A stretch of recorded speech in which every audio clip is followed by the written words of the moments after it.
todo lo anunciado en materia de medidas, tiene un costo fiscal de aproximadamente unos 40.000 millones de pesos. Ya vamos a estar en un ratito con cada medida en particular, porque habría beneficios para personas que están en el sector privado, para las que están en el sector público, para quienes están con un empleo registrado, con un empleo en blanco, pero también para aquellas que tienen su empleo en negro. Vamos a ver cómo podemos evaluar este tipo de anuncios con un economista. En este caso, la agenda del Primero de Mañana en materia de economistas es más que nutrida. En este caso, vamos a dialogar con el licenciado Agustín Echevarne. ¿Cómo le va, Echevarne? Gusto en saludarlo. Muy bien, ¿cómo estás? Bien. Bueno, ¿escuchó al presidente? No, estaba en una reunión, no lo escuché, pero más o menos tengo claro de que el paquete de medidas por donde venía, que iban a bajar un poco los impuestos y demás, estaba justo en una conferencia charlando acá.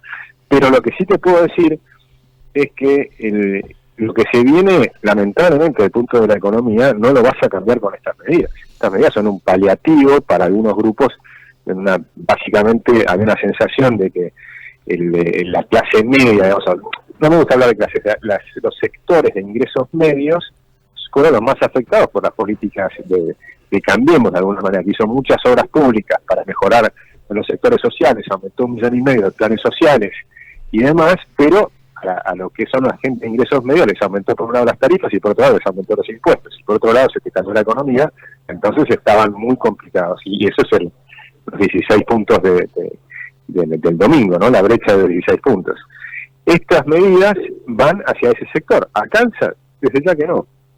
Desde ya que no, porque lo que vas a tener ahora es, ya tuvimos una devaluación del 30%, que se va a volcar a precios, lamentablemente, una parte, o sea que vas a tener una aceleración de la inflación. Argentina viene en la 5ª recesión en 10 años, y esta recesión, a partir del domingo, se transforma en una crisis. O sea, la caída de la bolsa del lunes, más allá del rebote de estos 2 días, lo que puede pasar, la realidad es que la pérdida de valor fue fenomenal, y la pérdida de valor en los bonos, de los que tienen bonos, también. O sea, la destrucción de riqueza del domingo fue fenomenal, porque la riqueza se mide en función de las expectativas del futuro, que es lo que mucha gente no comprende. Por ejemplo, ¿qué vale Google?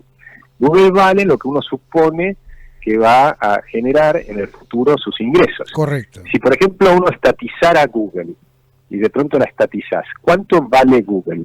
Google automáticamente cae de valor, no digo a cero, pero se destruye de una manera espectacular. Uh-huh. Es decir que, bueno, Argentina sufrió esa destrucción de riqueza el día lunes. O sea que es otro país, es un país donde la probabilidad de que gane Fernández es altísima, y donde eso genera una incertidumbre enorme por las ideas del kirchnerismo y por la historia del kirchnerismo y por la historia del peronismo, que es una historia de gente que no cree en la propiedad privada. O sea, lo dice en su marcha, ¿no? Combatiendo el capital. Lo dice en el discurso de cuando gana Fernández, que habla en algún momento de las ELICs, en otro momento habla en contra de los bancos. Bueno, el lunes cayeron 58% de los bancos, en dólares. Entonces, los bancos argentinos que además ya no eran caros. O sea, los bancos argentinos valen, por ejemplo, el principal banco argentino vale más o menos 1/7 de lo que vale el principal banco peruano, de Perú o de Chile, ¿sí? Entonces, claramente lo que se viene es complicado, y ahora hay que ver, bueno, qué se hace con esto, qué es lo que van a pensar, no lo sabemos. Hay Ahora, 2 opciones. Echevarne, Sí. usted sabe mejor que yo que desde hace muchos años en la Argentina vamos con parches tras parches, ¿no? Tratando de utilizarlos como paliativos para una coyuntura determinada, que posteriormente se terminan agravando, ¿no? Es lo que venimos diciendo hace 4 años con todo el gobierno de Macri. Dijimos, mira, no hacer las reformas estructurales tiene un costo enorme, porque no, es decir, el gradualismo no podía funcionar. Lo dijimos desde el primer día, no había chance de que funcione el gradualismo, y bueno, llegamos a esta situación de hoy. Bien, ahora yo le pregunto, ¿no? ¿Qué pasa? Y me parece que de esta forma se avanzaría muchísimo, aunque uno entiende también que el Estado necesita financiarse. Si realmente se quiere ir con un paliativo a fondo, se le quita el IVA a los alimentos. Yo creo que no hay espacio para eso, porque la verdad es que Argentina ahora lo mejor que puede hacer, a mi juicio, es al revés, es tratar de tranquilizar a los mercados. O sea, cualquier medida populista, Argentina está en una situación muy complicada, está en una situación donde todas las semanas te vencen las LELIQs, por ejemplo. Entonces, hablas en contra de las LELIQs, bueno, es un problema, porque la semana siguiente te vencen. Sí, la gente te va a renovar las LELIQs. Entonces, como es semanal, te renuevan, pero esta vez renovaron la mitad. Entonces ahí tenés un problema, porque o un tercio creo que faltaba. Con lo cual ahí tenemos, y después te vencen las letras en dólares, y después te vencen, así. Argentina es un país donde el Estado está muy endeudado y tiene que renovar sus deudas. Entonces, ¿cómo haces para renovar las deudas si la credibilidad se te cayó muchísimo? Vos le vas a agregar mayor incertidumbre reduciendo los ingresos. Eso es complicado. Eso es muy complicado. La verdad es que no hay una salida fácil, no existen más las salidas fáciles. Ahora te diría que lo que tienen que ser son muy responsables en tratar de llegar lo mejor posible, y del otro lado Fernández tiene que ser lo más responsable posible también y no tirar leña al fuego. Por ejemplo, una declaración como la de el otro día con respecto a que liberen a Lula, bueno, eso es echar leña al fuego. Por último, riesgo país 1866 en estos momentos, dólar, estamos hablando de precio Banco Nación, 61 pesos, ¿no? Esto puede seguir avanzando, podemos ingresar a una espiral que no sabemos dónde termina, o digamos, la efervescencia ya está bajando.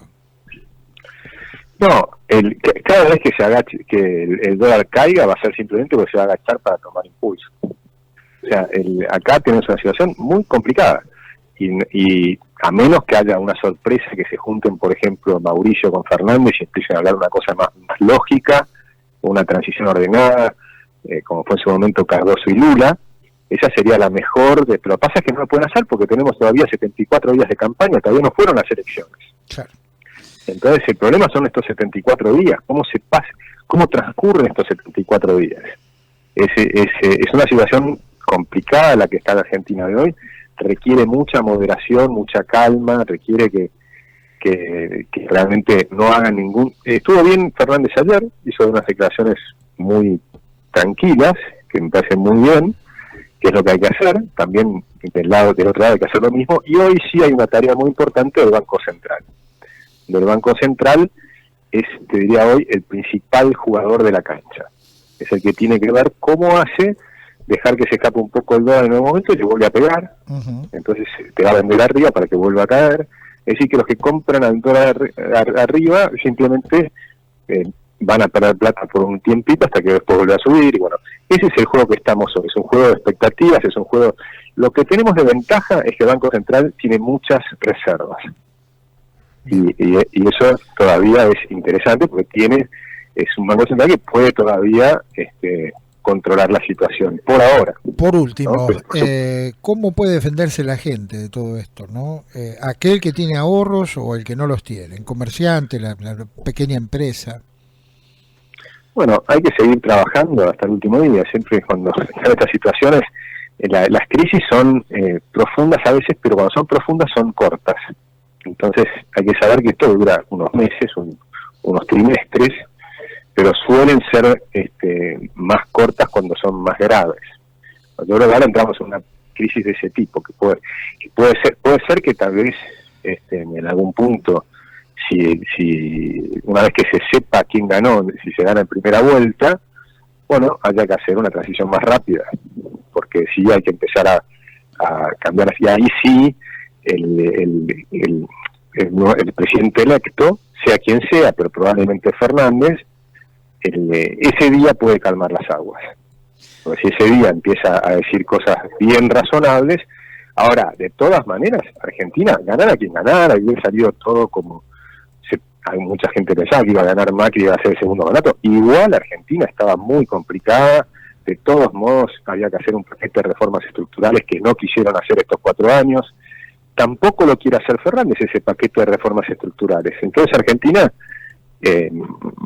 bueno, vamos a ver cómo ocurre, ¿no? Hay que ir dando día a día. Estamos escuchando a Agustín Echevarren, le enviamos un saludo y le agradecemos como siempre su gentileza en atendernos. Un abrazo. Que siga usted muy bien.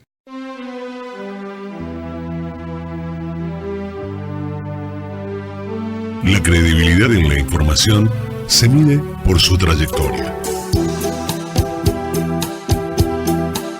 De lunes a viernes, el 1 de la mañana, con Claudio Ponce de León.